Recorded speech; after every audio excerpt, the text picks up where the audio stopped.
হযরতে তালহা রাদিয়াল্লাহু তাআলা আনহু ছিলেন আনসারী সাহাবী। মক্কা ছেড়ে যারা মদিনায় হিজরত করে গিয়েছেন তারা মুহাজির, আর মদিনায় থেকে আল্লাহ রাসূল এই সাহাবীদেরকে যারা আদর আপ্যায়ন করেছেন, থাকার জায়গা দিয়েছেন, খাওয়ার জায়গা দিয়েছেন, সুন্দর নিরাপদ পরিবেশ তৈরি করে দিয়েছেন, এরা হচ্ছে আনসার। আনসার মানে কি? সাহায্যকারী। এরকম একজন আনসারী সাহাবী ছিলেন, তার নাম হচ্ছে তালহা, হযরতে তালহা রাদিয়াল্লাহু তাআলা আনহু।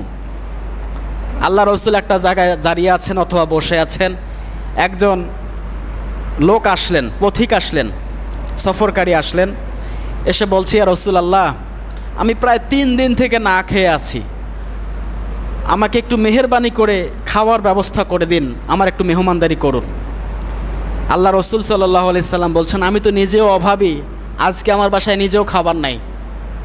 আল্লাহ রাসূলের অভাব, তার বাড়িতে নিজেরও খাবার নাই। চিন্তা করে দেখেন তো, আজকে যারা এখানে বসে আছে এমন কোনো ব্যক্তি আছেন যে তার বাড়িতে খাবার নাই?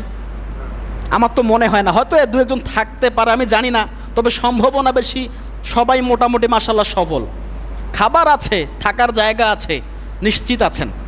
আল্লাহ রাসূল বলছেন যে আসলে আমার বাড়িতে এখন সেরকম কোনো খাবার নাই যে তোমাকে আমি মেহমানদারি করাবো। সাহাবীদেরকে বলছেন আল্লাহ রাসূল, হে আমার সাহাবীরা, তোমাদের মধ্য থেকে কেউ কি আছো আমার এই মেহমানটাকে বাসায় নিয়ে যাবা, একটু আপ্যায়ন করাবে? আবু তালহা, হযরতে তালহা রাদিয়াল্লাহু তাআলা আনহু বললেন, ইয়া রাসূলুল্লাহ, আপনার মেহমান আমার কাছে দেন, আমি তার মেহমানদারি করব।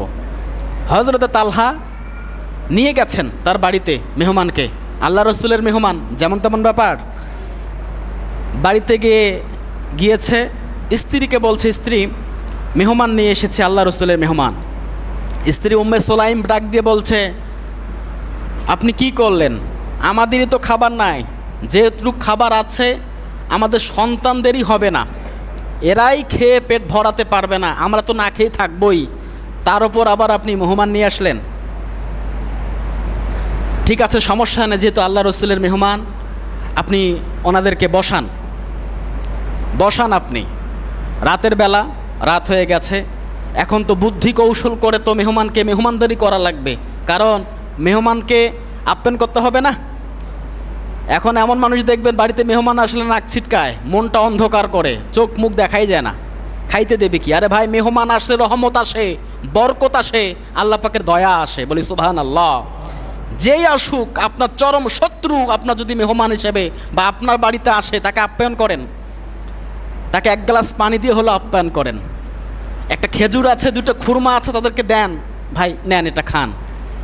তাও যদি না থাকে, টিউবওয়েল থেকে 1 গ্লাস ঠান্ডা পানি নিয়ে তাদেরকে আপ্যায়ন করান, তাকে একটু বসতে দেন, তার সঙ্গে হাসি মুখে কথা বলেন, আরও সে আজিম খুশি হয়ে যাবে, বলি সুবহানাল্লাহ।